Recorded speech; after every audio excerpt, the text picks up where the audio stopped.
السلام علیکم ورحمۃ اللہ وبرکاتہ، نحمده ونصلی علی رسولہ الکریم، اما بعد فاعوذ باللہ من الشیطان الرجیم، بسم اللہ الرحمن الرحیم، رب اشرح لی صدری ویسر لی امری واحلل عقدۃ من لسانی یفقہوا قولی۔ ونادى اصحاب الجنۃ اصحاب النار، اور پکاریں گے جنت والے جہنم والوں کو، آگ والوں کو۔ اب یہاں سے شروع ہو رہی ہیں وہ آیات جس میں جنت اور جہنم والوں کی باہم کمیونیکیشن کا ذکر آتا ہے۔ کمیونیکیشن کے اس دور میں ان آیات کو سمجھنا کچھ بھی مشکل نہیں رہا۔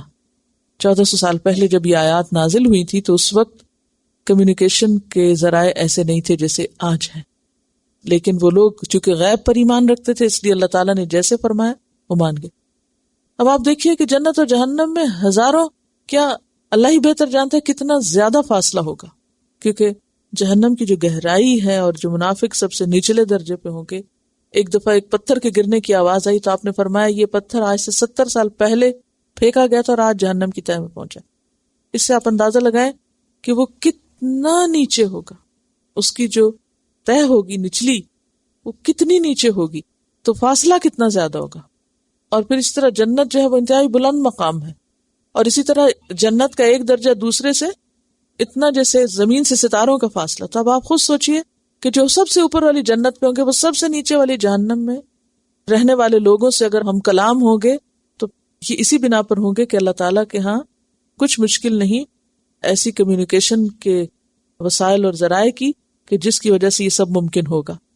وَنَادَى أَصْحَابُ الْجَنَّةِ أَصْحَابَ النَّارِ، جنت والے آگ والوں کو پکاریں گے، پکار کے کہیں گے ان کے قد تحقیق وجدنا، پایا ہم نے، ما وعدنا، جو وعدہ کیا تھا ہم سے، ربنا، ہمارے رب نے، حقا، سچا، ہمارے رب نے ہم سے جنت کا جو وعدہ کیا تھا وہ ہم نے بالکل سچ پایا، وہ بالکل درست تھا۔ فہل، تو کیا، وجدتم، پایا تم نے بھی، ما وعد ربکم، جو وعدہ کیا تمہارے رب نے تم سے، حقا، سچا، یعنی عذاب کا، یعنی تمہارے رب نے تم سے جو عذاب کا وعدہ کیا تھا تم نے بھی اس کو سچ پایا؟ قالوا نعم، کہیں گے ہاں۔ دنیا میں تو نہیں مانتے تھے نا، ان وعدوں کی حقیقت کو نہیں پہچانتے تھے، لیکن وہاں مان جائیں گے، سرنڈر کر دیں گے۔ فأذن، تو آذان دے گا، یعنی پکارے گا۔ آذان کس کو کہتے ہیں؟ پکار کر کسی بات کی اطلاع دینا۔ تو یہ جو اذان ہوتی ہے یہ کیا ہوتی ہے؟ پکار کس چیز کی؟ نماز کے وقت کی، نماز کی اطلاع۔ فأذن، تو پکارے گا کون؟ مؤذن، ایک پکارنے والا۔ مؤذن کس کو کہتے ہیں؟ پکارنے والے کو۔ بعض نے اس سے مراد اسرافیل علیہ السلام لیے ہیں، اور ممکن ہے کہ کوئی اور فرشتہ بھی ہو۔ تو ایک پکارنے والا اس وقت پکار اٹھے گا، یعنی بات چیت ہو رہی ہوگی کہ اتنے میں ایک اور آواز بیچ میں سے آ جائے گی، اللعنۃ اللہ علی الظالمین، اور وہ پکار کیا ہوگی کہ ظالموں پر اللہ کی لعنت ہو۔ لعنت کس کو کہتے ہیں؟ اللہ کی رحمت سے دوری، ذلت اور رسوائی کے ساتھ۔ یعنی انسان صرف یہ نہیں کہ رحمت سے دور ہو جاتا ہے، جنت کا دروازہ بند ہو گیا اس پہ، بلکہ اس میں مزید ذلت اور رسوائی بھی شامل ہوتی ہے۔ اللعنۃ اللہ علی الظالمین، ظالموں پر اللہ کی لعنت ہو۔ اور ظالم جیسا کہ پیچھے آپ کو بارہا بتایا جا چکا ہے کہ ظلم کہتے ہیں کمی کرنے کو، نقص کو، حقوق میں کمی، اللہ کے حق میں، بندوں کے حق میں۔ الذین، یہاں ظالم کون ہے؟ مزید پہچان بتا دی گئی، یہ وہ لوگ ہیں یصدون، یصدون کا لفظ صاد دال دال سے صد متعدی ہے۔ کیا معنی ہے اس کا؟ رکتے ہیں اور روکتے ہیں۔ یصدون جہاں بھی آئے خود بھی رکتے ہیں اور دوسروں کو بھی روکتے ہیں۔ کس سے؟ عن سبیل اللہ، اللہ کے راستے سے، نہ خود عمل کرتے ہیں اور نہ ہی کسی اور کو کرنے دیتے ہیں۔ اب اس میں آپ دیکھیے کہ بعض اوقات بعض لوگ کسی کو تو نہیں روکتے مگر خود بھی آگے نہیں بڑھتے۔ اللہ کا راستہ معلوم ہے، اللہ کا دین پتہ ہے، لیکن اس کی طرف نہیں بڑھتے، جھجکتے رہتے ہیں، ہچکچاتے رہتے ہیں۔ اچھا تو کیا ہوا، ابھی بہت وقت ہے، پھر ایک وقت آئے گا پھر ہم اللہ کے راستے پہ چلیں گے۔ بعض لوگ تو صرف اپنے لیے سوچتے ہیں کہ ٹھیک ہے کر لیں گے، ٹال مٹول کرتے رہتے ہیں. اور بعض لوگ صرف اتنا نہیں کرتے کہ خود تک ہی رکھے اس بات کو، دوسروں کو بھی وہ جراثیم لگاتے ہیں اور ان کو کہتے ہیں کہ تم کیوں اپنا وقت ضائع کر رہے ہو. یصدون عن سبیل اللہ، وہ اللہ کے راستے سے روکتے ہیں. وَيَبْغُونَهَا عِوَجًا، اور وہ اس کا ٹیڑھا پن تلاش کرتے ہیں. عوج کہتے ہیں مانوی ٹڑھائی تلاش کرنا، جیسے بات میں یا رائے میں، یعنی کسی کا اوپینین یا کسی کی بات یا قول اس کو غلط بتانا یا اس میں کچھ حجتیں نکال لینا یا اس میں اعتراض کرنا، یہ عوج ہوتا ہے. اور ایک ہوتا ہے عوج، عین واو کے اوپر زبر کے ساتھ، عوج نظر آنے والی چیزوں کا ٹیڑھا پن.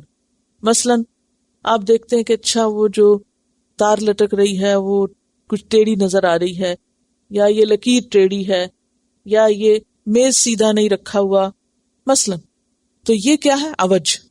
یہ ٹیڑھا پن حسی ہے، نظر آ رہا ہے آپ کو. اور ایک ہوتا ہے عوج.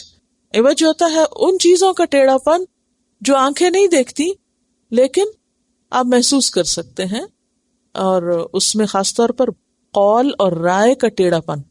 کس کا؟ قول اور رائے کا، یعنی کسی کی بات یا کسی کی رائے یا اس کا جو اوپینین ہے یا اس کی جو سوچ ہے اس کی خرابی. تو یہاں پر اللہ کے راستے میں ٹیڑھا پن تلاش کرتے ہیں. تو اس سے مراد ایسا نہیں ہے کہ کوئی سڑک ہے اور اس کو بتاتے ہیں کہ وہ سیدھی نہیں ہے ٹیڑھی ہے، بلکہ اس سے کیا مراد ہے؟ دین میں خامیاں نکالتے ہیں، دین کے اندر مین میخ نکالتے ہیں. وہ کیا ہوتی ہے مثلا بتائیے؟ دین کی خامیاں نکالنا، دین کی باتوں کو ٹیڑھا بتانا. مثلا حجاب کی بات ہے تو عموماً لوگ اس کو کیا کہہ کے پیش کرتے ہیں کہ یہ عورتوں پہ بہت ظلم ہے، یا اپریشن ہے، یا یہ عورتوں کے خلاف چیز ہے، اور عورت کی گواہی آدھی کیوں ہے. اس سے مراد ہمارے عمل کے اوپر تنقید نہیں ہے، یعنی اس سے مراد اللہ تعالیٰ کے جو احکامات ہیں یا قرآن کا کوئی بھی جو حکم ہے اس میں حجت بازی کرنا. مثلا وراثت میں عورت کا حصہ اتنا کیوں ہے، اتنا کیوں نہیں، شوہر کو ایک درجہ زیادہ کیوں دیا گیا، یا 4 شادیوں کی اجازت کیوں دی گئی. متشابہات تلاش کرنا، مختلف احکامات میں تعویلیں پیش کرنا. عورت کو طلاق کا حق کیوں نہیں دیا گیا، یہ تو بہت زیادتی ہے عورت کے ساتھ، یہ حدود تو بہت ظالمانہ ہے، چوری کے اوپر اتنی بڑی سزا کیوں، یہ قربانیاں کرنا جانوروں کو ضائع کرنا ہے. اور حکم کو بذات خود غلط ثابت کرنا، یعنی اللہ کے فیصلوں اور اللہ کے احکامات کو اپ ٹو دا مارک نہ بتانا کہ یہ اپ ٹو دا مارک نہیں ہے، یہ آج کے دور میں نہیں چل سکتے. یاد رکھیے عوج سوچ اور بول کی ٹیڑھائی ہے، سوچ میں ٹیڑھا پن، یہ عوج ہوتا ہے. سیدھی چیز کو الٹا دیکھنا، اس کو ذہن میں رکھ کے آپ سوچئے مثالیں. اس کا تعلق غلط اعمال سے نہیں ہے. یاد رکھیے آپ لوگ بعض غلط اعمال کی جو مثال دے رہے ہیں اس کا تعلق غلط سوچ سے ہے، بدعت نہیں آتی اس میں سمپلی اللہ کے حکم پہ اعتراض کرنا کہ یہ کیوں کہا گیا، اس کی کیا ضرورت تھی، یہ نہیں ہو سکتا، یہ آج کے دور میں نہیں چل سکتا. بیکار کی بحثیں کرنا دین کے معاملے میں. دیکھیے یہ جو لفظ ہے نا یبغونہا، یبغون کہتے ہیں تلاش کو، بغی کا معنی ہوتا تلاش، یعنی وہ قرآن پڑھتے ہیں لیکن قرآن پڑھنے سے ان کا مقصد ہدایت پانا نہیں ہوتا، بلکہ وہ قرآن کی آیتوں میں سے کیا تلاش کرتے رہتے ہیں؟ کون سی ایسی باتیں نکالیں جو ہم اسلام کے خلاف اعتراض کر سکیں. اللہ کی آیات میں سے، اللہ تعالی کے احکامات میں سے چن چن کے ایسی باتیں نکالنا جس سے لوگ دین سے متنفر ہوں، دین کے بارے میں ایک نیگیٹو تھنکنگ ان کی پیدا ہو. وَيَبْغُونَهَا عِوَجًا، یعنی اللہ کے راستے پہ اگر کوئی چلنا چاہے تو وہ اس کو ڈسکریج کرتے ہیں. کیا کہہ کے؟ اچھا تم دین کے راستے پہ چل رہے ہو، فلاں دین جس میں مردوں کو 4 شادیوں کا کہا گیا، یا یہ کسی قسم کی کچھ اور باتیں کہ جس سے انہیں اللہ تعالیٰ کے احکامات کی حکمتیں جب سمجھ میں نہیں آتی یا آ بھی جاتی ہیں تو محض لوگوں کو بہکانے کے لیے کیا کرتے ہیں؟ ان کی سوچ میں خرابی کرتے ہیں. وَهُمْ بِالْآخِرَةِ كَافِرُونَ، اور وہ آخرت کے انکاری ہیں، کیونکہ اگر کوئی شخص آخرت پر ایمان رکھتا ہو، جسے مرنے کے بعد اللہ کے سامنے کھڑے ہونے کا یقین ہو، پھر وہ ایسی جرات ہی نہیں کر سکتا کہ اللہ کے حکم پر انگلی اٹھائے۔ ذرا سوچئے، مثلا اگر کسی شخص کو یہ پتا ہو کہ اس نے اگر کوئی قانون توڑا یا قانون کا مذاق اڑایا یا کسی ملک کی جو قابل احترام چیزیں ہیں، سیکرڈ چیزیں ہیں، ان میں سے کسی کے خلاف بغاوت کی، تو اس کا انجام موت ہوگا یا اس کو بہت سخت جرمانہ ہوگا، پنشمنٹ ہوگی۔ ایسا شخص اگر وہ کتنا بھی چاہے تو وہ کرے گا نہیں۔ کیوں؟ مثلا آپ کسی ملک میں رہ رہے ہیں، اگر آپ اس کے قانون کا، اس کے لا کا مذاق اڑائیں، توہین کریں اور لوگوں کو اس کے خلاف ورغلائیں، تو نتیجہ کیا ہوگا؟ پکڑ ہوگی۔ چونکہ پکڑ کا ڈر ہے تب سیدھے ہیں، اور اگر یہ پکڑ کا ڈر اٹھ جائے تو کتنے لوگ سیدھے رہیں گے؟ جو اپنی شرافت سے سیدھے کام کریں، بہت کم۔ اسی طرح جن لوگوں کو یہ بھول گیا ہے کہ انہیں اللہ رب العالمین کے سامنے جا کے کھڑے ہونا ہے اور جواب دینا ہے اور ان کی پوچھ ہوگی اور پکڑ ہوگی، وہ یہ باتیں نہیں کر سکتے، وہ دین میں مین میخ اور عیب جوئی نہیں کر سکتے، وہ دین پر اعتراض نہیں کر سکتے۔ یہ وہ کرتا ہے جس کو مرنے کا یقین نہیں اور مر کے جواب دینے کی بات پر ایمان نہیں۔ اسی لیے وہ اللہ کے دین میں ایسی باتیں نکالتے ہیں جس سے لوگوں کا راستہ دین سے رک جائے۔ یعنی الٹیمیٹلی کیا ہوتا ہے ان باتوں کا نتیجہ؟ مثلاً اگر آپ ہر وقت کسی کے ذہن میں یہ ڈالتے ہیں یہ قانون غلط ہے، یہ بالکل غلط ہے، یہ ہونا ہی نہیں چاہیے، یہ تو بالکل ٹھیک نہیں، اور اس کا یہ نقصان ہے اور وہ نقصان ہے، ہر وقت آپ اس قسم کی تقریر سنیں تو کیا ہوگا؟ وہ آپ کہیں گے بالکل یہ غلط ہے اور میں اس کے خلاف بغاوت کرنے لگا اور میں یہ نہیں برداشت کر سکتا۔ اسی طرح جب کوئی شخص دین کے معاملے میں ہر وقت الٹی باتیں کرتا رہے، برین واشنگ کرتا رہے، یہ غلط ہے، یہ غلط ہے، یہ غلط ہے، یہ غلط ہے، تو سننے والے ایک دن کیا کریں گے؟ اٹھ کے یا تو اس پہ عمل کر لیں گے یا وہ بھی اس میں شامل ہو جائیں۔ اس طریقے سے یہ لوگ اللہ کے رستے سے لوگوں کو روکتے ہیں اور یہ آخرت کے انکاری ہیں۔ وَبَيْنَهُمَا حِجَابٌ، اور ان دونوں کے درمیان ایک حجاب ہوگا۔ کن دونوں کے درمیان؟ جنت والوں اور جہنم والوں کے بیچ میں ایک دیوار ہوگی، ایک اوٹ ہوگی یا آڑ ہوگی۔ وَعَلَى الْأَعْرَافِ، اور اعراف پر رجال، کچھ لوگ ہوں گے۔ رجال رجل کی جمع ہے، مرد کے لیے آتا ہے، اس کا یہ مطلب نہیں کہ عورتیں نہیں ہوں گی۔ اور پیچھے آپ نے وہ لفظ پڑھا تھا نا، لعنت اختہا، تو کسی نے یہ سوال کیا کہ یہاں مردوں کا ذکر کیوں نہیں، عورت کا ذکر کیوں ہے؟ تو عورت اور مرد کی بات نہیں ہے وہاں، اس سے مراد گروہ ہے، یعنی سسٹر گروپ جو ہے، یعنی اپنے جیسے دوسرے گروہ کو وہ لعنت کرے گی جو اس کے پیچھے آ رہے ہوں گے، یعنی ایک دوسرے کو برا بھلا کہیں گے۔ تو آراف پر کچھ مرد ہوں گے، لفظی معنی یہ بنتا ہے۔ آراف کیا ہے؟ آراف عرف ان کی جمع ہے۔ عرف کہتے ہیں بلند جگہ کو۔ عرف کیا ہے؟ بلند جگہ، اونچی جگہ، جیسے کوئی برجی ہو، کوئی ٹاور ہو یا کوئی دیوار ہو۔ مرغ کے سر پہ جو کلغی ہوتی ہے وہ ریڈ کلر کی، اس کو بھی عرف الدیک کہتے ہیں۔ گھوڑے کی گردن پہ جو اٹھے ہوئے بال ہوتے ہیں، اگر آپ نے کبھی گھوڑا غور سے دیکھا تو وہ کھڑے ہوتے ہیں نا بال، ان کو بھی عرف الفردوس کہا جاتا ہے۔ تو عرف کہتے ہیں اونچی جگہ کو، بلند جگہ۔ چونکہ بلند جگہ پر کوئی کھڑا ہو تو سب کو نظر آتا ہے، تو یہاں بتایا یہ جا رہا ہے کہ جنت اور دوزخ کے درمیان ایک اونچی جگہ ہوگی، کوئی ٹاور ہوگا یا دیوار ہوگی یا کوئی پہاڑی ہوگی یا وٹ ایور، وہاں پر کچھ مرد کھڑے ہوں گے، کچھ لوگ کھڑے ہوں گے۔ اور آراف کا لفظ عرف اور معرفت سے بھی ہے، پہچان، یعنی پہچانے جا رہے ہوں گے، کیونکہ بلند ہونے کی وجہ سے سب دیکھ سکیں گے۔ یعرفون، وہ پہچان لیں گے، کلن، ہر ایک کو، بسیماہم، ان کے چہرے سے۔ سیما جو ہے چہرے کے لیے آ رہا ہے یہاں، ویسے مانا ہوتا ہے علامت، نشانی۔ ہر ایک کو ان کی نشانیوں سے پہچان لیں گے۔ ہر ایک سے مراد یہاں کون ہے؟ جنت والے اور جہنم والے، کیونکہ ان دونوں کے بیچ میں کھڑے ہوں گے نا۔ ایک طرف دیکھیں گے تو جنت والے نظر آئیں گے ان کو، کیونکہ وہ اونچی جگہ پر ہیں، دوسری طرف دیکھیں گے تو جہنم والے ان کو نظر آئیں گے.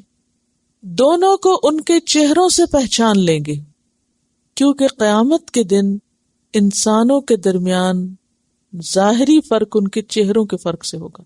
چہرے فرق ہوں گے، اور دونوں طرح کے چہروں کا ذکر قرآن پاک میں بہت واضح طریقے سے بیان کیا گیا ہے. مثلاً سورۃ آل عمران 106 میں آپ پڑھ چکے ہیں، یوم تبیض وجوہ و تسود وجوہ، کچھ چہرے اس دن سفید ہوں گے اور کچھ چہرے سیاہ ہوں گے. سورۃ المطففین آیت 24 میں آتا ہے، تعرف فی وجوہہم نضرۃ النعیم، تم ان کے چہروں پر نعمتوں کی رونق دیکھو گے. وجوہ یومئذ ناظرہ الی ربہا ناظرہ، سورۃ القیامہ میں آتا ہے آیت 22، کہ کچھ چہرے اس دن تر و تازہ ہوں گے، اپنے رب کی طرف دیکھ رہے ہوں گے. اور سورۃ عبسہ میں آتا ہے آیت 40 میں، وَوُجُوهٌ يَوْمَئِذٍ عَلَيْهَا غَبَرَةٌ، کچھ چہروں پر اس دن خاک اڑ رہی ہوگی، خاک آلود ہوں گے، ہوائیاں اڑی ہوئی ہوں گی ان کی.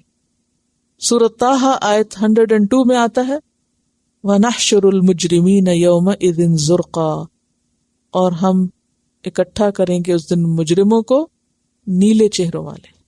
زرقا ازرق کہتے نیلے کو، یعنی ان کے چہرے نیلے ہوں گے. کہیں سیاہ چہروں کا بھی ذکر آتا ہے، کہیں نیلوں کا آتا ہے. سورۃ یونس آیت 27 میں آتا ہے، کأنما اغشیت وجوہہم قطعا من اللیل مظلما، اتنے سیاہ ہوں گے وہ چہرے کہ جیسے سیاہ رات ہو، اتنے کالے ہوں گے وہ چہرے. تو ہر ایک کس سے پہچانا جائے گا؟ اپنے چہرے سے پہچانا جائے گا. اور امت محمد کی پہچان اس دن کیا ہوگی؟ وضو کے اعضاء چمک رہے ہوں گے، روشن ہوں گے، پیشانیاں اور ہاتھ پاؤں چمکدار ہوں گے، گلیٹر کی ضرورت نہیں ہوگی، آٹومیٹیکلی چمکیں گے جو جتنا ان کو دھوئیں گے اور خوشی سے وضو کریں گے. تو آراف والے لوگوں کے چہروں سے ان کو پہچان لیں گے. اب یہ آراف والے جو ہیں یہ خود کون ہیں؟ ان کے بارے میں کئی ایک اقوال ہیں، لیکن جو راجح قول ہے وہ یہ ہے، جابر بن عبداللہ نے روایت کیا ہے یہ، کہ یہ وہ لوگ ہوں گے جن کی نیکیاں اور بدیاں برابر ہوں گی. نیکیاں جہنم میں جانے سے روکیں گی، لیکن اتنی بھی نہ ہوں گی کہ جنت میں لے جائیں. کیا سمجھ میں آیا؟ یعنی اتنی نیکیاں ہوں گی کہ جہنم میں نہیں جائیں گے، لیکن اتنی نہیں ہوگی کہ جنت میں جا سکے، کیونکہ جو ان کا نامہ اعمال ہوگا وہ بالکل برابر پہ آ جائے گا. ایک حدیث سے پتہ چلتا ہے کہ اس طرح واضح ہوگا سارا حساب کتاب کہ صحابہ کے برابر بھی اگر کسی کی نیکی زیادہ ہوگی تو اسے جنت میں لے جائے گی. صحابہ کہتے ہیں جوں کے انڈے کو، جوں کا انڈا کتنا ہوتا ہے، لیک جس کو بولتے ہیں. اگر اتنی بھی نیکی کسی کی زیادہ نکل آئی تو وہ اللہ تعالیٰ کا انصاف ایسا ہوگا کہ ٹھیک ہے وہ جنت میں پہنچا دیا جائے گا، پار ہو گیا. لیکن اگر اتنی کم ہو گئی تو بالکل برابر ہو جائے گا. اب ایسے لوگوں کو ایک جگہ انتظار گاہ میں کھڑا کر دیا جائے گا. نیکیاں ہیں جنت میں جا نہیں سکتے لیکن جہنم سے بھی روک رہی. اسی طرح برائیاں ہیں لیکن نیکیوں کے برابر ہیں، لہٰذا ابھی دوزخ میں بھی نہیں بھیجا جا رہا. اب آپ دیکھیے کہ یہ جو کیفیت ہوگی یہ بالکل گو مگو کی ہوگی، جو کہ آگے بھی ہم دیکھیں گے کہ وہ جنت والوں کو پکار کے کہیں گے کہ تم پہ سلامتی ہو. وہ اس میں داخل نہیں ہوں گے مگر امید رکھتے ہوں گے. ایک روایت میں یہ بھی آتا ہے کہ یہ وہ لوگ ہوں گے جنہوں نے ماں باپ کی نافرمانی کر کے جہاد کیا اور شہید ہو گئے. شہادت کی وجہ سے جہنم میں نہیں جا رہے، لیکن ماں باپ کی نافرمانی کی وجہ سے جنت میں بھی نہیں جا رہے. یعنی ماں باپ کی نافرمانی رکاوٹ بن جائے گی سارے اچھے کاموں کے باوجود کہ وہ جنت میں جا سکے. آپ کو یاد ہوگا نبی صلی اللہ علیہ وسلم کے زمانے میں ایک بچے کی جان نہیں نکل رہی تھی، دیر تک نزا میں رہا، جان نہیں نکل رہی. معاملہ آپ کے حضور پیش کیا گیا تو آپ نے فرمایا کہ پتہ کرو. تو پتہ چلا کہ ماں کا نافرمان تھا. ماں کو کہا معاف کر دو، اس نے کہا میں نہیں معاف کروں گی، اس نے مجھے بہت تپایا. تو آپ نے فرمایا اچھا تم آگ بھڑکاؤ اور اس میں اس کو ڈالو تاکہ اس کی جان نکلے. جب ماں نے یہ سنا تو اس وقت پھر معاف کر دیا اور اس کی روح جو ہے وہ پرواز کر گئی. تو ماں باپ کو تڑپانا اور ستانا اور ان کی نافرمانی کرنا انسان کے نیک اعمال میں بھی رکاوٹ بن جاتا ہے کہ بہت اچھے ہیں آپ، بہت کچھ کر لیا آپ نے، لیکن ماں باپ کو ناراض کیا ہوا ہے. تو ایسے میں وہ جو ناراضگی ہے ان کی، وہ کیا بن جائے گی؟ جنت میں جانے سے رکاوٹ. وہاں کھڑے ہیں انتظار میں، حالانکہ شہادت پائی، اور شہید تو فوراً جنت میں پہنچا دیا جاتا ہے. کیونکہ ماں باپ جتنی تکلیف اٹھاتے ہیں، یہ جتنی خیرخواہی کے ساتھ بچوں کی پرورش کرتے ہیں، وہ دنیا میں کوئی دوسرا نہیں کر سکتا. یہ اللہ نے حق رکھا ہے ان کا. بہرحال تو یہ آراف میں سٹک ہوں گے. اب وہ پکاریں گے وَنَادَوْا أَصْحَابَ الْجَنَّةِ، کیونکہ اوپر کھڑے ہوں گے، ادھر بھی لوگ نظر آ رہے ہیں، ادھر بھی آ رہے ہیں. اب جنت والوں سے بات کریں گے، ان سلام علیکم، کہ تم پر سلام ہو. ان کو سلام بولیں گے. لم يدخلوها، وہ ابھی اس میں داخل نہیں ہوں گے. وہم یطمعون، اور وہ امید رکھتے ہوں گے، طمع رکھتے ہوں گے. طمع کہتے ہیں شدید خواہش کو. شدید خواہش ہوگی ان کی کہ بس جلدی وہاں پہنچ جائیں.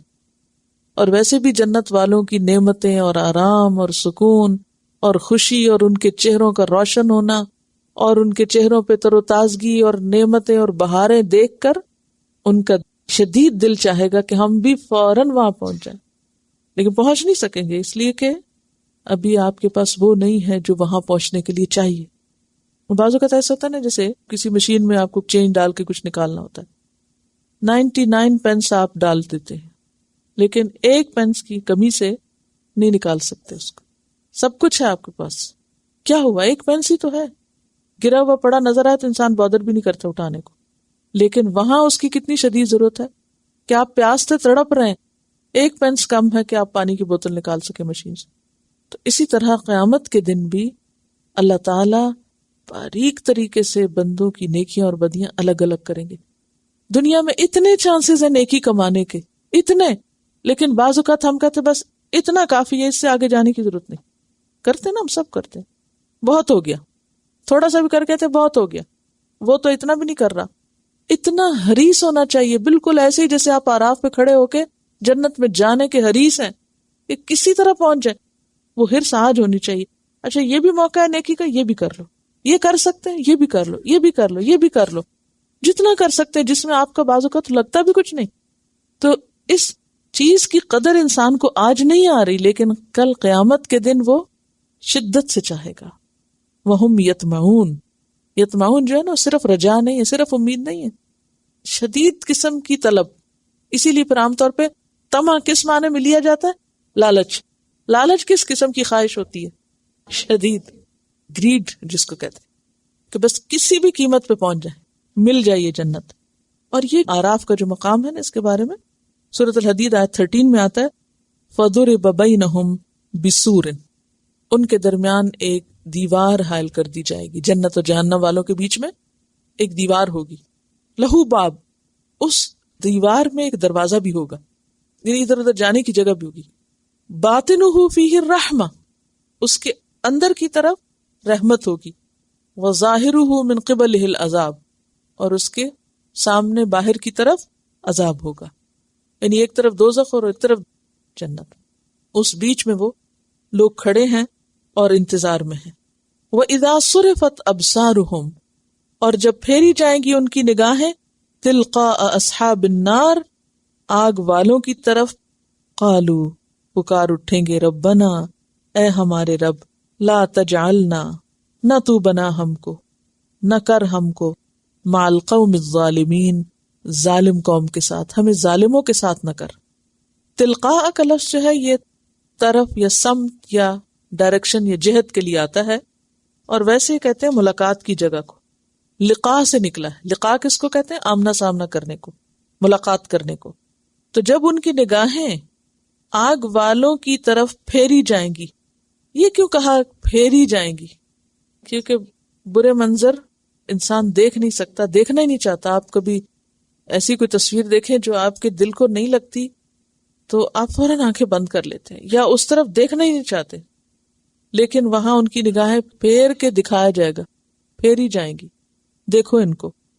قالوا، وہ کہیں گے، ربنا لا تجعلنا مع القوم الظالمین، نہ تو کر ہمیں ظالموں کے ساتھ، ہم ان کے پاس نہیں جانا چاہتے، ہمیں دوزخ میں نہ بھیج. تو ان آیات سے بھی واضح ہو رہا ہے کہ آراف والے پھر کون ہوں گے؟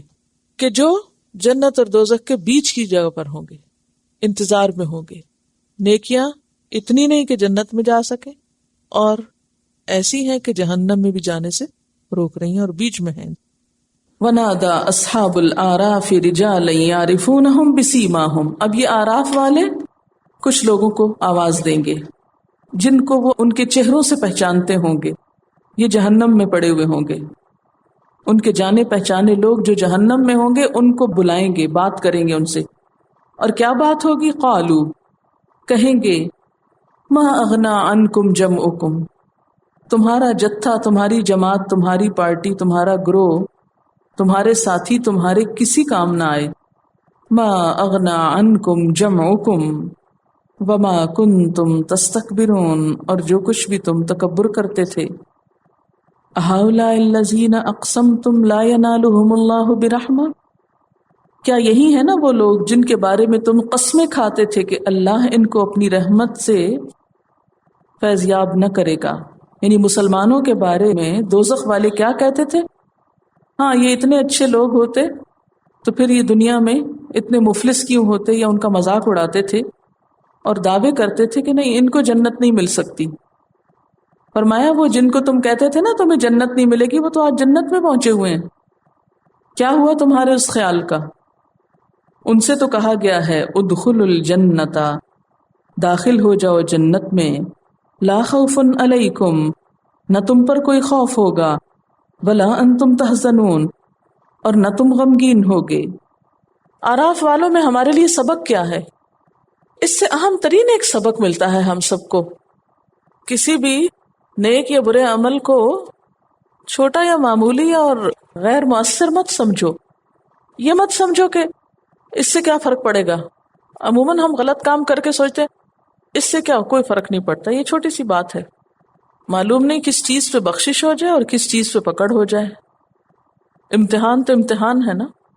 آپ نے دنیا میں نہیں دیکھا ٹیسٹ چھوٹا ہو یا بڑا ہو، مشکل ہو یا آسان ہو، امتحان تو امتحان ہے، اس کا تو نام ہی کافی ہے. لیکن آخرت کا امتحان ہم کو امتحان کیوں نہیں لگتا؟ اس کے بارے میں سوچ کے ہمارے اندر امتحان کی فیلنگ کیوں نہیں آتی؟ کبھی آئی، کبھی پیٹ میں درد اٹھا آخرت کا سوچ کے؟ نہیں اٹھتا. چلو لکھیے، اب شاید ہی کبھی پڑھ لیں آپ دوبارہ اور یاد آ جائے. کیا میں اپنے کسی گناہ پر تنہائی میں بیٹھ کر واقعی روئی ہوں کہ میرا رب مجھ کو معاف کر دے؟ کیا اپنے کسی گناہ کے گناہ ہونے کا شدت سے احساس ہوا؟ اصل میں نا ہمیں اپنے گناہ کا احساس نہیں ہوتا. مشکل یہ ہم اپنے آپ کو اتنی ڈھیل دیتے، اتنی چھوٹ دیتے، ہم کہتے پھر کیا ہوا، کوئی بات نہیں.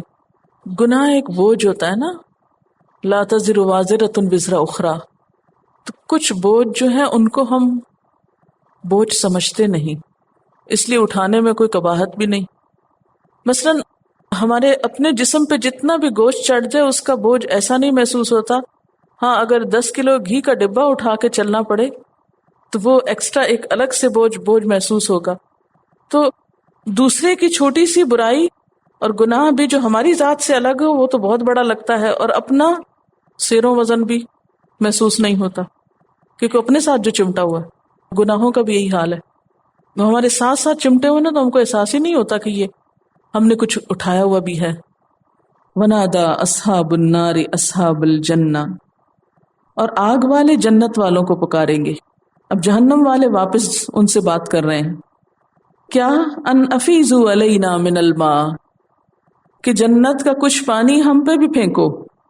او مما رزقکم اللہ، یا اس میں سے جو اللہ نے تم کو رزق دیا. یعنی بھیک مانگیں گے، اپنے ہی رشتہ داروں دوستوں سے کہیں گے خدا کے لیے کچھ پانی بھیج دو، کچھ کھانا ہی بھیج دو.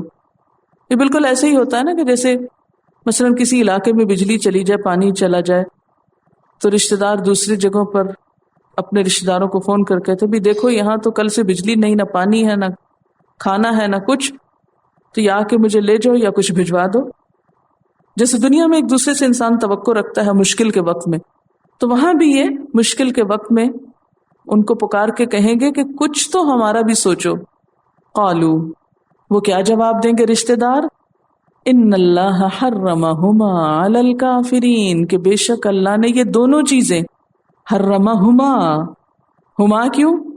پانی بھی کھانا بھی، حرام کر دیا ہے، یعنی جنت کا کھانا پانی حرام ہے کس پر؟ علی الکافرین، کافروں پر۔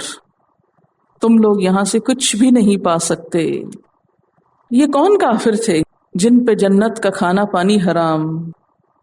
ذرا غور کیجئے، الذین اتخذوا دینہم لہوا ولعبا، وہ لوگ جنہوں نے اپنے دین کو کھیل تماشا بنا لیا، شغل میلہ بنا لیا اپنے دین کو۔ دین کو تفریح بنانا کیا ہوتا ہے؟ دین کو شغل بنا لینا کیا ہوتا ہے؟ ہم شغل کب کرتے ہیں؟ تفریح کب کرتے ہیں؟ ویکنڈ پہ، فارغ وقت میں، ایسے ہی ہے نا، ہر وقت تھوڑی تفریح ہوتی۔ تو دین کو تفریح بنانے کا ایک مطلب پھر کیا ہوا؟ صرف فارغ وقت کا کھیل۔ جب فارغ ہوئے سب دنیا کے کام کر لیے، پھر کہا چلو انجوائمنٹ کے لیے کوئی درس سن آتے ہیں یا کچھ کام کر لیتے ہیں، یعنی پوری سنجیدگی سے نہیں لیا اس کو۔ دنیا کو تو پوری سنجیدگی سے لیا اور دین کو تفریحاً لیا، جب موڈ ہوا کر لیا، جب موڈ نہیں تو نہ صحیح۔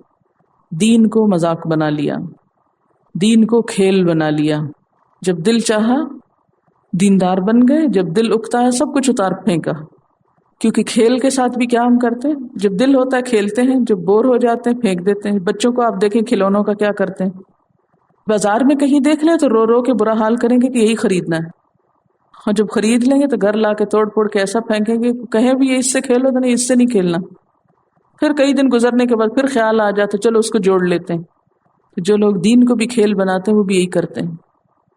جذبات میں کبھی دین کے لیے رو لیا، پھر اس کے بعد اس کو تھوڑا سا اپنا لیا، جب دل بھر گیا پھر اس کو چھوڑ دیا، اور پھر کبھی خیال آ گیا تو سٹور سے نکال کر اس کو جوڑ توڑ لیا، صرف ایک شغل، ٹائم پاس کرنے کے لیے۔ اتخذوا دینہم لہوا ولعبا وغرتہم الحیات الدنیا، وجہ کیا تھی؟ دنیا کی زندگی نے ان کو دھوکے میں ڈال رکھا تھا۔ وہ سمجھتے تھے دنیا ہمیشہ یہی رہنی ہے، اس لیے ساری محنت دنیا پہ کر لو۔ فَالْيَوْمَ نَنْسَاهُمْ، آج ہم بھی ان کو بھلا دیں گے، جہنم میں پھینک کے فراموش کر دیں گے۔ یہ بالکل ایسے جیسے کوئی شخص بخار میں تپ رہا ہو تو اس کو انسان کسی کمرے میں ڈال کے بند کر کے تو خود گھر سے چلا جائے، وہ پیچھے سے چیخے چلائے روئے مرے جیے جو مرضی کرے، اور اس سے پوچھا رہے بھی ایسے کیوں کیا؟ کہ اگر ہمیں یاد ہو کہ تم بیمار ہو تو پھر ہم گھر سے کیسے نکلے؟ تو تم کو بھلانے کے لیے ہم نے کیا۔ ان کا بھی حال یہی ہوگا کہ جہنم میں پھینک کر ان کو دروازہ بند کر کے بھلا دیا جائے گا کہ کوئی جل بھی رہے تھے اور رو بھی رہے تھے اور پریشان بھی تھے۔ کیوں؟ ان سے اتنا ظالمانہ سلوک نہیں، ظالمانہ نہیں، اس لیے کہ کما نسوا لقاء یومہم ھذا، جیسا یہ بھولے ہوئے تھے آج کے دن کی ملاقات کو۔ انہوں نے کب یاد رکھا تھا کہ ہمیں مرنے کے بعد خدا کو حساب دینا ہے؟ انہوں نے سمجھا تھا کہ لوٹنا ہے ہی نہیں۔ انہ یظن ان لن یحور، یہ تو سمجھتا تھا کوئی واپسی ہے ہی نہیں، کوئی جواب ہی نہ ہوگا۔ بابر بعیش کوش کے عالم دوبارہ نیست، خوب مزے کرو کہ دنیا دوبارہ تھوڑی ملے گی۔ مثلاً آپ دیکھیں ہم شادیوں کے موقع پہ ہر غلط کام کرتے ہیں، یہ کہہ کے لو ایک ہی دفعہ تو شادی ہوتی ہے، ایک ہی تو دفعہ، اب یہ بھی نہ کریں وہ بھی نہ کریں، ہر غلط کام یہ سوچ کے کر لیتے ہیں جو سب تو کر رہے ہیں اب ہم ہی نہ کریں۔ وما كانوا بآیاتنا یجحدون، تیسرا قصور کہ یہ ہماری آیات کا انکار کرتے تھے۔ پہلا، دین کو کھیل تماشا بنا لیا، فارغ وقت کا کھیل۔ دوسرا، آخرت کی ملاقات کو بھلا دیا۔ تیسرا، اللہ کے احکامات کا انکار کر دیا۔ اس کے بارے میں ایک حدیث ہے صحیح مسلم میں کہ قیامت کے دن اللہ تعالیٰ اس قسم کے بندے سے کہے گا، کیا میں نے تجھے بیوی بچے نہ دیے، تجھے عزت و اکرام سے نہ نوازا، کیا اونٹ اور گھوڑے تیرے تابع نہ تھے؟ آج کے دور میں گاڑیاں کہہ سکتے ہیں۔ کیا تو سرداری کرتے ہوئے لوگوں سے چنگی وصول نہ کرتا تھا، یعنی تمہاری اتھارٹی نہ تھی؟ وہ کہے گا کیوں نہیں یا اللہ، یہ سب باتیں صحیح ہیں۔ اللہ تعالیٰ اس سے پوچھے گا کیا تو میری ملاقات کا یقین رکھتا تھا؟ وہ کہے گا نہیں۔ اللہ تعالیٰ فرمائے گا بس جس طرح تو مجھے بھولا رہا آج میں تجھے بھول جاتا ہوں۔ اور یاد رکھنے کا طریقہ کیا ہے؟ یہ کتاب، وَلَقَدْ جِئْنَاهُمْ بِكِتَابٍ فَصَّلْنَاهُ عَلَىٰ عِلْمٍ، البتہ تحقیق لائے ہیں ہم ان کے پاس ایک کتاب جسے ہم نے علم کی بنا پر تفصیلاً پیش کیا ہے۔ کھول کھول کے رکھ دیا ہم نے علم کے ساتھ. یعنی جو کچھ بھی ہے اس کتاب میں وہ بالکل سچ اور برحق ہے اور پورے پورے دلائل پر مبنی ہے.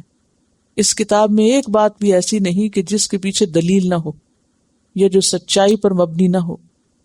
ہدم و رحمتن، اور کیا ہے یہ کتاب؟ علم والی ہے، مزید ہدایت اور رحمت والی. ذالک الکتاب لا ریب فیہ ھدی للمتقین، اور رحمت کے بارے میں بھی آپ پیچھے پڑ چکے. یہ کتاب رحمت ہے، اس کا کیا معنی ہے؟ یعنی اس کتاب کا آنا دراصل اللہ کی رحمت کا اظہار ہے کہ اللہ اپنے بندوں کا بھلا چاہتا ہے. اللہ اپنے بندوں پہ ظلم نہیں کرنا چاہتا. اللہ اپنے بندوں کو سیدھا راستہ دکھانا چاہتا ہے. تو سیدھا راستہ دکھانا اصل میں کیا ہے؟ اللہ کی رحمت. ایسا نہیں کیا اس نے کہ راستہ دکھائے بغیر ہم سے سیدھے راستے پہ چلنے کا مطالبہ کیا ہو. لیکن یہ سب چیز کس کو فائدہ دے گی؟ لقوم یؤمنون، اس قوم کو، ان لوگوں کو جو ایمان رکھتے ہوں. کس پر؟ کہ ذالک الکتاب لا ریب فیہ، کہ یہ اللہ کی طرف سے ھدی للمتقین. اور یہ ایک حقیقت ہے کہ قرآن پاک کی کسی ایک آیت یا کسی ایک بات کو بھی آپ غلط نہیں ثابت کر سکتے. وہ اپنے لیے علمی بنیادیں رکھتی. آج کے دور میں بھی آپ دیکھیے کہ جتنی بھی سائنس ترقی کر رہی ہے تو آہستہ آہستہ الٹیمیٹلی جن نتائج تک وہ پہنچ رہی ہے وہ قرآن سے بہت حد تک مطابقت رکھتے ہیں. سورۃ فصلت آیت 53 میں اللہ تعالیٰ فرماتے ہیں سنریہم آیاتنا، ان قریب ہم دکھائیں گے ان کو اپنی آیات، فی الآفاق، آفاق میں، کائنات میں، وفی انفسہم، اور ان کی اپنی ذات میں، حتی یتبین لہم انہ الحق، یہاں تک کہ یہ بات ان کے سامنے بالکل واضح ہو جائے گی کہ یقیناً یہ حق ہے، یہ بالکل سچی کتاب ہے. اور آپ دیکھیے کہ کس کانفیڈنس کے ساتھ یہ کتاب اپنے بالکل ابتدا اور شروع میں ہی کہتی ہے ذالک الکتاب لا ریب فیہ، کیونکہ یہ علم پر مبنی ہے، ہدایت کے لیے آئی ہے اور اللہ کی رحمت کا اظہار ہے. لیکن یہ سب فائدے ایمان والوں کو حاصل ہوتے ہیں. هل ينظرون الا تأویلہ، نہیں وہ انتظار کرے حل کے بعد اللہ آئے تو معنی کیا ہو جاتا ہے؟ نہیں وہ انتظار کر رہے. ینظرون کا معنی ہے ینتظرون، انتظار. الا مگر، تأویلہ اس کی تعویل کا. تعویل کا روٹ کیا ہے؟ حمزہ واو لام. اسی سے لفظ کیا بنتا ہے؟ اول کا کیا معنی ہوتا ہے؟ پہلا. اولا پڑھ چکے نا آپ. تو حمزہ واو لام سے نکلا ہے تعویل، جس کا معنی ہوتا ہے اصل کی طرف لوٹنا، بیک ٹو بیسکس. تو تعویل ہوتا ہے اصلی مراد کی طرف لوٹنا، آیت کا جو اصل معنی ہے اس کو پانا. تو اسی سے پھر نکلا تعویل کا معنی انجام، نتیجہ. نہیں وہ انتظار کر رہے مگر اس کی تعویل کا، یعنی نتیجے کا، انجام کا. کس کے؟ اس دنیا کے. یعنی یہ لوگ ایمان کیوں نہیں لاتے؟ کس بات کا انتظار ہے انہیں؟ کہ دنیا ختم ہو جائے اور ان کے اعمال کا نتیجہ سامنے آ جائے. یوم یأتی تأویلہ، جس دن آ جائے گا اس کا انجام، یعنی قیامت کا دن. یقول الذین، کہیں گے وہ لوگ، نسوہ، جو بھولے رہے اس کو. کس کو؟ یوم کو، قیامت کے دن کو. من قبل، اس سے پہلے، کیونکہ پیچھے گزر چکا نا کہ ان کو بھلا دیا جائے گا جیسے وہ اس دن کی ملاقات کو بھولے رہے. اور اللہ تعالیٰ کا بھلانا کیا ہے؟ یعنی ان کو ان کی مصیبت میں اس طرح چھوڑ دینا کہ ان کی آہ، فریاد، پکار، دعا کچھ بھی نہ سنی جائے، گویا وہ ایگزسٹ ہی نہیں کرتے. اس طرح لوگ بھلا دیے جائیں گے کہ ان کی چیخیں، ان کا شور، ان کا ہنگامہ، رونا دھونا کچھ بھی نہ سنا جائے گا، بالکل forget about کر دیا جائے گا. تو جس دن اس کی تعویل یا اس کا انجام سامنے آ جائے گا، یقول الذین، تو کہیں گے وہ لوگ، نسوہ، جو اس کو بھولے رہے، یعنی قیامت کے دن کو، من قبل، اس سے پہلے. کیا کہیں گے وہاں جا کر؟ قد جاءت رسل ربنا بالحق، تحقیق لائے ہمارے رب کے رسول حق. اب آپ دیکھیے کہ یہی قول جنت والے بھی کہیں گے. پیچھے پڑ چکے نا کہ ہمارے رب کے رسول حق لائے تھے، لیکن ان کا یہ قول قبول کر لیا جائے گا اور ان کا یہ اقرار قبول نہیں کیا جائے گا. کیوں؟ انہوں نے اپنے وقت پر قبول کی تھی یہ بات. انہوں نے یعنی اہل جنت نے یہ بات کون سی؟ قد جاءت رسل ربنا بالحق، دنیا میں ہی مان لی تھی، انجام کے سامنے آنے سے پہلے ہی اس کو قبول کر لیا تھا. آج ہم ذرا اپنے آپ کو دیکھیں کہ ہم اس کو کتنا قبول کرتے ہیں. جب بھی کوئی اللہ کا حکم ہمارے سامنے آتا ہے اور ہماری عقل میں نہیں سماتا یا ہمارے دل کو نہیں لگتا یا ہمیں اس میں کچھ مشکل لگتی یا اس کی حکمت ہمیں سمجھ میں نہیں آتی، تو ہم اس کو ماننے کے لیے کتنا تیار ہوتے ہیں. حق کا انکار کیا ہے؟ تکبر. دنیا ایک ایسی امتحان کی جگہ ہے جہاں طرح طرح کے لوگ ہیں اور ان لوگوں میں کچھ کیا کرتے ہیں، حق کے راستے کے ٹیڑھا پن اور کجی تلاش کرتے رہتے ہیں جو کہ ہے نہیں مگر وہ اس میں سے نکال لیتے ہیں. اور مثلا بنی اسرائیل آپ دیکھیے کیا کرتے تھے. اللہ تعالیٰ نے ان کو حکم دیا کہ دیکھو ہفتے کے دن مچھلیاں نہ پکڑنا. انہوں نے کیا کیا؟ اس حکم کو کس طرح لیا؟ بہت سمارٹلی، کہ جمعے کو جال ڈال دیتے اور اتوار کو اٹھا لیتے اور کہتے کہ ہم نے تو اللہ کا حکم مان لیا، حالانکہ وہ اس میں ہیلا سازی کر رہے تھے، چالاکی کر رہے تھے. کتنی سخت سزا دی گئی کہ ان کو بندر بنا دیے گئے، کہ بندر انسان سے قریب تر ہوتے ہیں نا، کہ کوئی دیکھے تو کہ ہاں انسان، لیکن وہ انسان نہیں رہے. اور پھر اس کے بعد آپ دیکھیے کہ بار بار ان کے بارے میں کہا گیا کہ یحرفون الکلم عن مواضعہ، وہ کلام میں تحریف کر دیتے ہیں، کلام کو اس کی جگہ سے پھیر دیتے ہیں. تو اس دنیا میں ایسے لوگ موجود ہیں، خود مسلمانوں کے اندر ایسے لوگ موجود ہیں جو کلام کو اس کے اصل معنی سے پھیر دیتے ہیں، ہٹا دیتے ہیں، بات کو کچھ سے کچھ بنا دیتے ہیں، کچھ سے کچھ معنی اور تفسیر اور معلوم نہیں کیا کیا نکالتے رہتے ہیں. اور لوگ اپنی عقل استعمال نہیں کرتے، وہ ان کے پھیر میں آ جاتے ہیں اور یہیں سے پکڑ ہو جاتی ہے. تو آج ہم سب کو اپنا اپنا جائزہ لینا چاہیے کہ کیا ہم اس حق کو حق مانتے ہیں؟ کیا رسولوں کی طرف سے لائی ہوئی بات کو ہم سچا سمجھتے ہیں یا ہمیں اس پر اعتراض ہوتا ہے کہ یہ کیوں کہا گیا؟ ٹھیک ہے، حکمت جاننا ایک اور بات ہے، سوال آپ کریں سمجھنے کے لیے، لیکن یہ کہنا کہ یہ تو میری عقل کو ہی نہیں لگتی بات، اور یہ تو اس دور میں ہو ہی نہیں سکتی، اور یہ تو 1400 سال پہلے کے لیے تھی. تب آپ خود سوچئے کہ ایسا کہنے والے دراصل اپنے عمل سے کیا ظاہر کر رہے ہیں کہ انہیں رسولوں کی لائی ہوئی چیزوں پر اعتراض ہے. وہ اس کے مقابلے میں اپنی عقل اور اپنی خواہشات اور اپنے جیسوں کی بنائی ہوئی باتوں اور فلسفوں پر زیادہ یقین رکھتے ہیں. کچھ لوگوں کو اللہ کی بات اس قدر اٹریکٹ کرتی ہے کہ وہ اللہ کی کوئی بھی بات سنتے، کوئی حکم، وہ کہتے ہیں یہ رب نے اتارا ہے. وہ حق سنتے اور ان کی آنکھیں آنسوں سے چھلک پڑتی ہیں، جیسے نصارہ تھے، نجاشی اور اس کے ساتھی جو تھے، انہوں نے حق کو سنا، کوئی تکبر نہیں، کچھ نہیں، رونے لگ پڑے، آنسو بہانے لگ گئے کہ یہ تو بالکل سچی بات ہے، وہ قبول کر لیا اس کو. اور کچھ لوگ قبول کرنے کی بجائے اس کا ٹیڑھا پن تلاش کرنے لگتے. تو یہ دو مختلف طرح کے لوگ ہیں نا. آج ہم کن میں شامل ہیں؟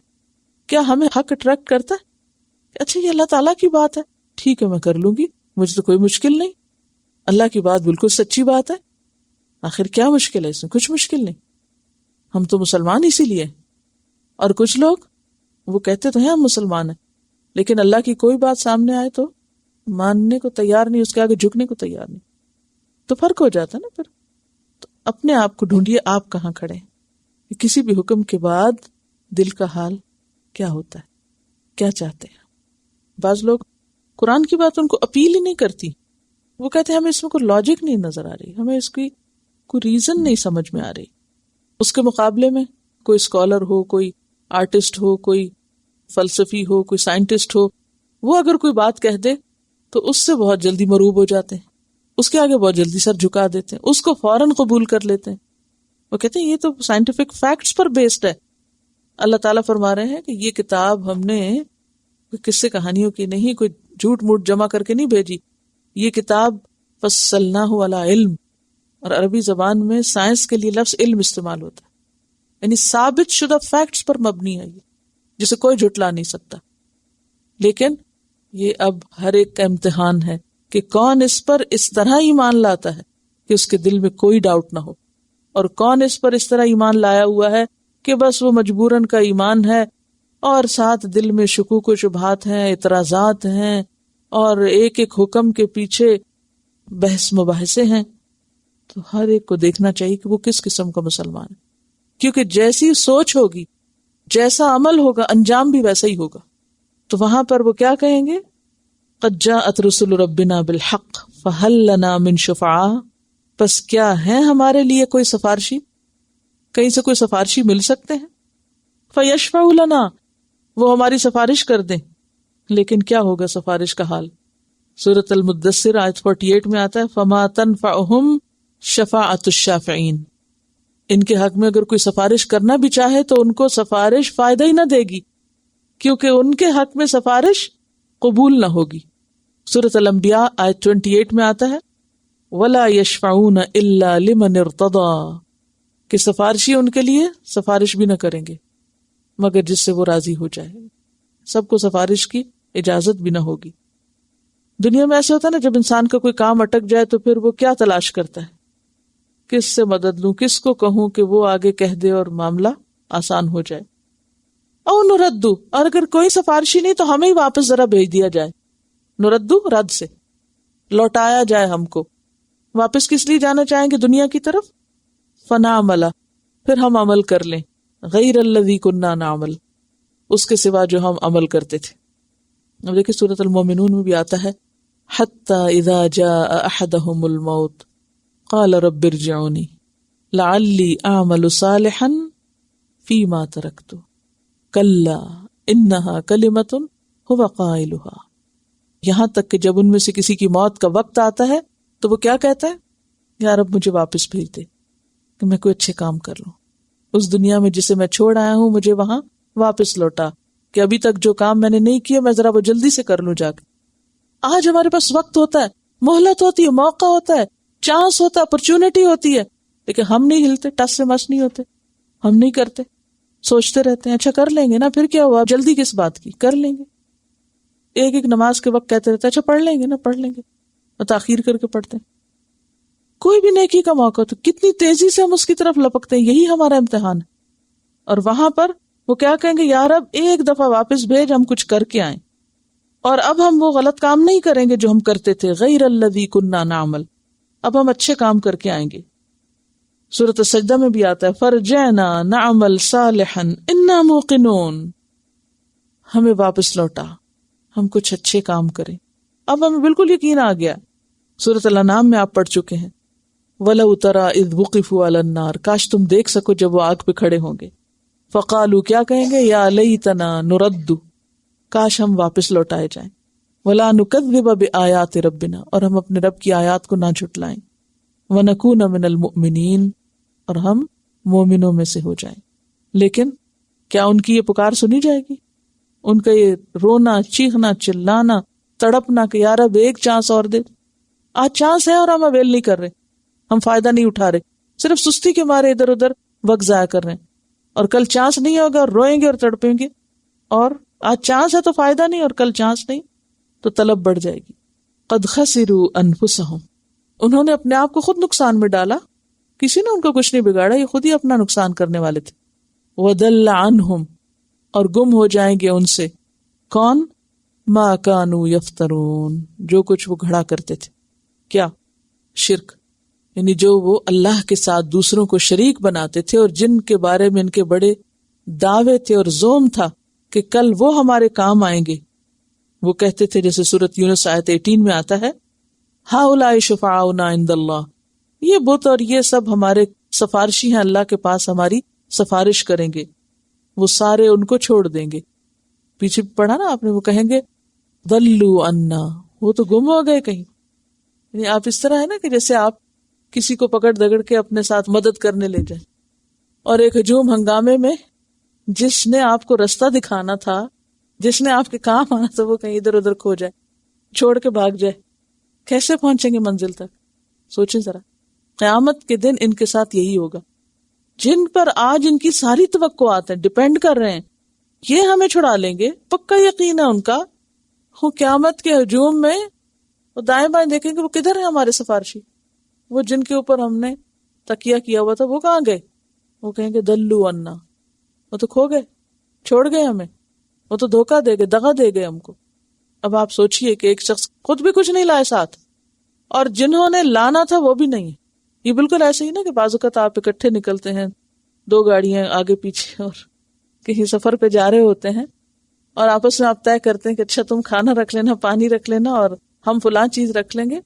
اور کیا ہوتا ہے، کافی دیر تک ساتھ چلتے رہتے ہیں، اچانک کوئی بیچ میں اور گاڑی آ جاتی ہے اور وہ یا کوئی ایگزٹ لے کے ادھر ادھر چلے جاتے ہیں، اور آپ وہاں پہنچ جاتے ہیں، اور اب نہ کھانا ہے نہ پانی، دلو انا، وہ گم ہو گئے ہم سے، وہ تو کہیں اور چلے گئے۔ اب کیا کریں؟ اب کہیں گے چلو گھر چلیں، ساری پکنک ہو گئی۔ وہاں سے تو واپس بھی نہیں آ سکتے، نہ خود کچھ پاس ہے اور نہ ساتھی ساتھ ہیں، جو ساتھ ہیں بھی وہ بھی پوچھ نہیں رہے، اس قدر خود غرضی کا دن ہے وہ۔ لیکن آج ہمیں سمجھ نہیں آتی یہ بات کہ ہم اپنے لیے کچھ کر لیں۔ اس دن انسان اپنی جوانی پہ پچھتائے گا کہ کاش میں اس جوانی سے کوئی بہتر کام لیتا، اپنے مال کے بارے میں پچھتائے گا کہ اس سے کچھ بہتر کام کرتا۔ آج چانس ہے، مہلت ہے، موقع ہے، لیکن آج ہم غفلت کا شکار ہیں اور خوش فہمیوں کا شکار ہیں۔ ہم میں سے ہر ایک کو بہت سی خوش فہمیاں ہیں، اور وہ خوش فہمی کیا ہے کہ میں دوسروں سے اچھا ہوں، مجھے مزید اچھائی کی یا مزید چیزوں کی ضرورت نہیں۔ لیکن کل قیامت کے دن انسان کو پتہ چلے گا کہ وہ کتنا محتاج ہے، کہ جب ایک چھوٹی سی نیکی کی وجہ سے وہ ویٹنگ لائن میں کھڑا ہوگا، اور اس انسان اپنے آپ کو کاٹے کو کہے گا کہ کیا میں اتنا نہیں کر سکتا تھا؟ وہ چانسز اس کو سارے دکھائے دیں گے، دیکھو کتنے کتنے موقع تھے نیکی کے کام کرنے کا، تم نے کھو دیے۔ جب تم نے کھو دیے تو آج تمہیں بھلا دیا جائے گا۔ وآخر دعوانا ان الحمدللہ رب العالمین، سبحانک اللہم وبحمدک، نشہد ان لا الہ الا انت، نستغفرک ونتوب الیک۔ السلام علیکم ورحمۃ اللہ وبرکاتہ۔